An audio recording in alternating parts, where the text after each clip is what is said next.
எப்படி எங்க நகை விட்ட? எங்க அந்த சம்பவம் நடந்துச்சு? மாமா, நீங்க வீடியோ கால்ல பாத்தியல்ல, அதே செயின் மாமா. அப்படியே புடுங்கிட்டு ஓடி போயிட்டானுவ. மனசார உங்க கழுத்துல மாட்டி கூட நான் அழகு பாக்கலையே. சரி சரி, அழுவாத. வீரா, என்ன நடந்துச்சு? என்ன டீடைல் எனக்கு விளக்கமா சொல்லு. நாங்க செயினை வாங்கிட்டு வெளியே இறங்கணுமா, இவ உங்களை பார்க்க உங்க ஸ்டேஷனுக்கு போகணும்னு சொன்னா. அத பத்தி பேசிக்கிட்டு இருந்தோம். அப்போ என்ன நடந்துச்சுன்னா,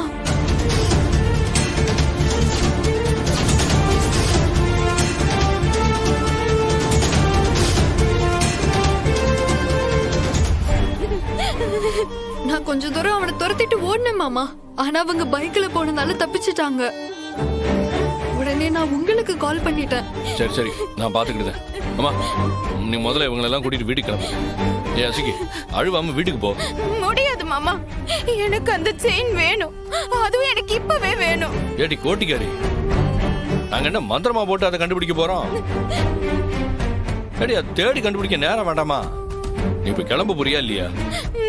முடியாது. நான் செயின் வாங்க வந்த. செயின் இல்லாம இந்த இடத்தை விட்டு நான் கிளம்பவே மாட்டேன். ஏடி, என்னத்துக்கு இப்படி வம்பா பிடிவாதம் பிடிக்குத? ஒரு விவசாய இல்லையா? இது வியாபாரம் நடக்கிற இடம் டி. இங்க இருந்து அழுதுகிட்டு இருந்தா நல்லாவா இருக்கும்? ஆமா, அந்த செயின் இல்லாம நான் கிளம்ப மாட்டேன். நீங்க இன்ஸ்பெக்டர் தானே, உடனே போய் அவனுங்களை பிடிச்சு செயினை கொண்டு வாங்க. நீங்க போங்க. வா ஆண்டவா, இப்படி ஒரு கோட்டிக்காரியை என் தலையில கட்டி வச்சு வேடிக்கை பாக்கியே. தர்டி, நான் உடனடியா பறிச்சவனை தேடி கண்டுபிடிக்க தான் போதேன். அது வரைக்கும் நீங்க இருக்கிறது உனக்கு சேஃப்டி கிடையாது. மரியாதையா சொல்லுதேன், கிளம்பு. மா, கூட்டிட்டு போமா.